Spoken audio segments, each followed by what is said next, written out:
Hey guys, for those of you who followed our pregnancy journey, here's our latest update. Now we did say we would wait until after our holiday so we had a chance to think about it. So we have 3 options now. One of them options, we still have a sperm vial there from the same donor as we used with Hudson.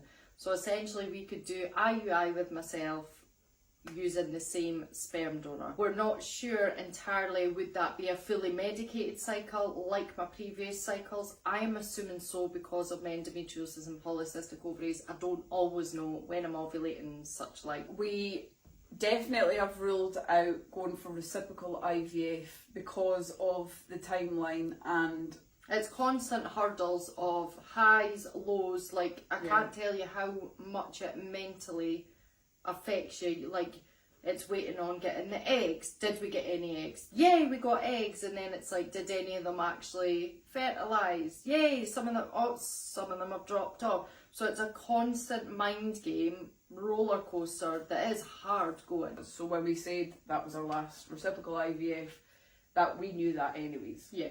Our option number 2 would be for us just to end our journey. Regardless whether we end or we don't end, we are extremely grateful for what we have, but it's about moving forward and what is the right way for us to move forward. It's not as easy as we get a lot of comments, and our life, although we may share parts of our life does not determine on any comments we get whether somebody says, oh, Cole should carry, or you should stop and be grateful. Like we're not grateful. You should spend time with your kids like we don't spend time with our kids. You know, like these comments, it doesn't matter what anybody says. For me, it's even worse if these comments come from parents themselves, because you know the minute you have your child, in whatever way you gained a child and you became a parent, you love them with every ounce of your body, and that we certainly wouldn't be trying again if we didn't. Anyways. Exactly, and for all 3 of our kids that are here and are present, we love them so much, and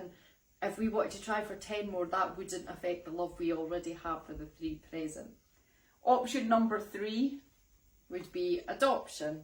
Something we have deeply discussed over the years, even before we tried IVF for Hudson, is definitely something.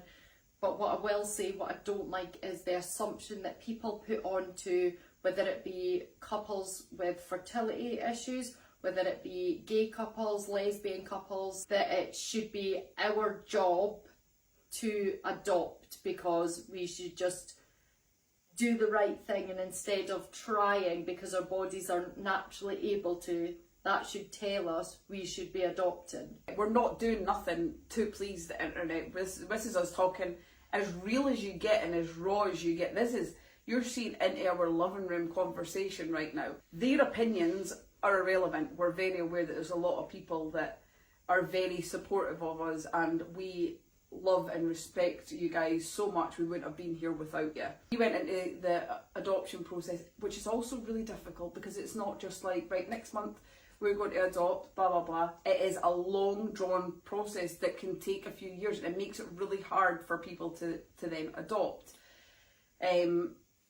I would want to adopt a child close to Hudson's age. That's when we started our journey. We wanted 2 older and 2 younger. Whether people like that or not, couldn't care less. That's how we imagined our family. I absolutely agree with what Cole's saying, but would I be opposed to older or younger? Absolutely not. I think if my head was in the adoption process, I'm there for one thing, and that's to help a child have a loving family home.